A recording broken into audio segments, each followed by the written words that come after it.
Bonjour à tous et merci d'être encore présents. Moi, je suis Nicolas Verschave, je suis l'un des fondateurs de l'application Latou, qui est une jeune entreprise qui existe depuis 1 an et demi, qui a pour vocation d'aider les chefs d'entreprise et les RH à mettre en lumière tout ce que vous faites pour la rémunération et autour des avantages des salariés. L'idée, c'est qu'ils puissent se dire que finalement, dans ma boîte, grâce à tous les dispositifs qui existent, c'est plutôt pas mal. Et l'idée de cette application, c'est vraiment de pouvoir les aider à regrouper, comprendre, et à chaque fois aussi que le collaborateur se dise sur chacun des dispositifs, je vais le convertir en euros parce que qu'est-ce qui aussi m'intéresse au-delà du bien-être de l'entreprise, ça reste quand même le pouvoir d'achat et ma rémunération. Directrice projet pour Covaloris. Covaloris est une société de conseil. Donc nous accompagnons des sociétés de toute taille dans toute la chaîne donc de création des solutions en intelligence artificielle.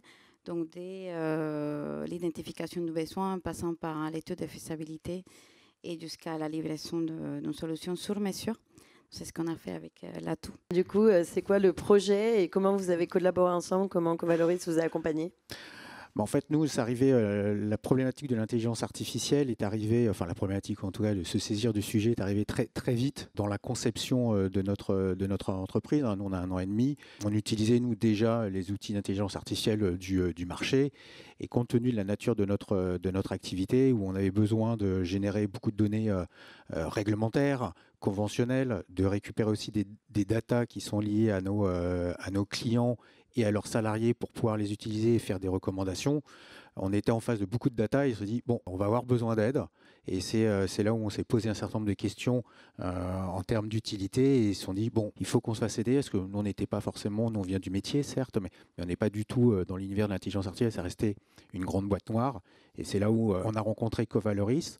Grâce au dispositif, effectivement aussi, on a profité en tant que jeune structure de la BPI, qui a pu nous orienter en disant voilà, on peut vous accompagner, et elle nous a mis en relation avec l'entreprise Covaloris. Et concrètement, ils vous ont accompagné sur quoi? Qu'est-ce que vous avez intégré? Qu'est-ce que ça permet? Sur quoi ils nous ont intégré, c'est de pouvoir vraiment déjà travailler de définir en fait quels sont les cas d'usage par rapport à notre métier qui peuvent intégrer l'intelligence artificielle. On en a détecté dans cette phase d'analyse plus d'une dizaine, et à partir de là, on s'est dit ok, ça match par rapport à notre besoin.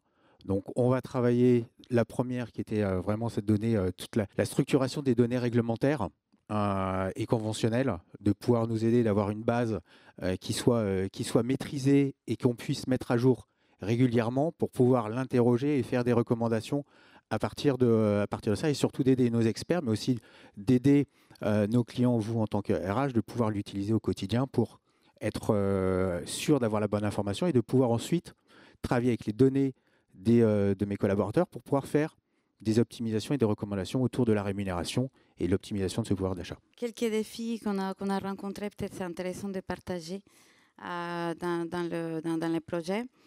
Donc en fait déjà, comprendre un peu le métier de Latou, parce que à chaque fois qu'on va travailler avec un nouveau client, on se met dans la peau du client un petit peu et on essaye de comprendre leur métier, leurs besoins. Les défis, c'était de fournir une solution viable et pérenne dans les temps, avec une capacité de collecter une vaste quantité de données, d'interpréter les données, d'analyser les données et surtout de les rendre plus compréhensibles. Parce que l'idée, c'était de pouvoir aider des non-experts à comprendre mieux ces sujets qui sont assez complexes quand même.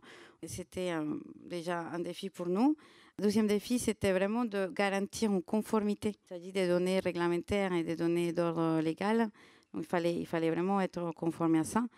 Et on devait également assurer l'évolutivité dans le temps parce que c'est des données qui évoluent. Donc, on devait aussi réfléchir à un processus de mise à jour avec une certaine régularité à mettre en place. Et tout ça, évidemment, avec les composants de risque d'erreur les minimums possibles parce qu'on a besoin que la solution puisse répondre de manière correcte tout le temps. Voilà, donc c'était assez complexe.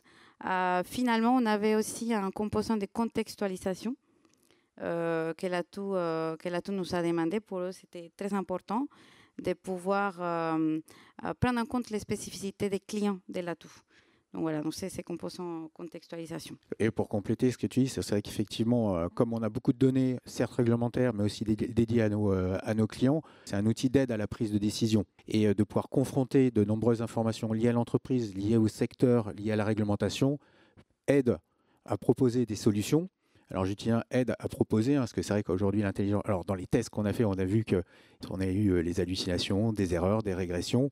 Et c'était pour ça aussi, dans la solution de technologie qu'on a voulu apporter, c'est d'être vraiment maître de cette data. Et on a parlé beaucoup d'agents et finalement, l'atout est l'agent spécialisé dédié à la rétribution du collaborateur. C'était notre volonté et que cet outil puisse être facilement utilisé par vous et aussi à terme d'être mis entre les mains du collaborateur pour qu'il puisse comprendre un peu tous les dispositifs qui existent et aussi s'en inspirer pour son quotidien quand on parle de pouvoir d'achat. Parce que c'est le pouvoir d'achat est certes lié grâce à la rémunération et les optimisations que vous pouvez faire en entreprise, mais tout ce qui peut se passer ailleurs. Et c'est l'idée aussi de pouvoir l'élargir. Je pense qu'il faut sensibiliser au fait que les projets ne sont pas comme ça et que très souvent, ils ne respectent pas les timelines, les budgets, les conformités, etc. etc. En fait, si tu prends tout ce produit, c'est quasiment un an de réflexion entre les besoins, la conception des bases de données, la mise en place du RAG et les tests.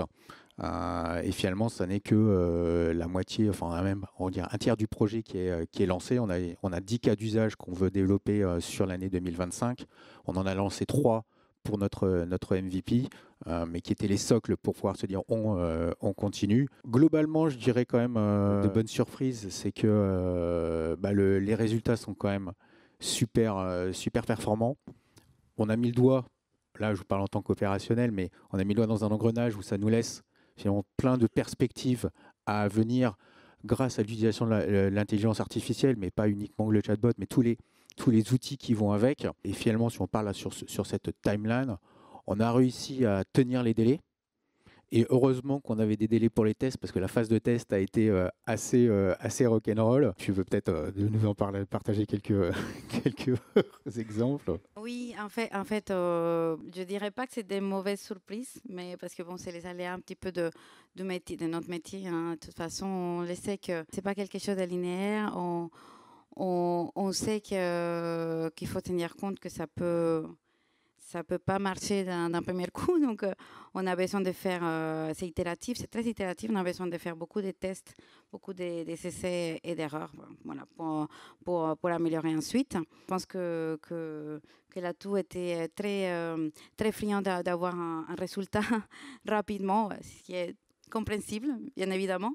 Mais voilà, dans la réalité, en fait, on s'aperçoit que c'est pas si simple que ça et que, par exemple, dans les promptings, n'importe quel mot qu'on change, ça peut tout changer, complètement les résultats.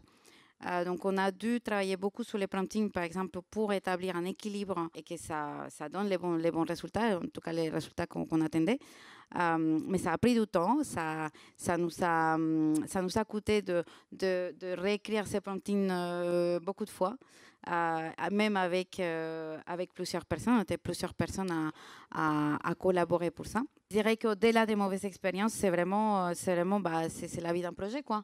Exactement. Et dernière question, comment tu analyses que le produit a bien été développé, qui répond aux attentes et que ça y est, ça roule? Là, aujourd'hui, on a une 50aine de clients qui utilisent l'outil. Il a été mis entre leurs mains il y a quelques semaines. En tout cas, ce qu'on voit, c'est qu'ils ils l'utilisent.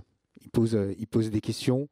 Nos clients sont aussi intéressés de voir comment ça peut les aider aussi, dès qu'ils arrivent à contextualiser des informations liées aux collaborateurs ou aux data de l'entreprise, pour pouvoir prendre des éléments de comparaison et des prises de décision. Encore là, effectivement, on est au tout début de cette mise en place, donc on n'a pas encore tous les métriques nécessaires. Ce qui est important pour nous, c'est que finalement, ça réponde à l'objet initial de l'atout, qui est d'aider le collaborateur et vous en tant qu'RH à mettre en lumière tout ce que vous faites au niveau de la rémunération et de la rétribution des salariés. Génial. Un grand merci, bravo. Merci à vous. Merci beaucoup.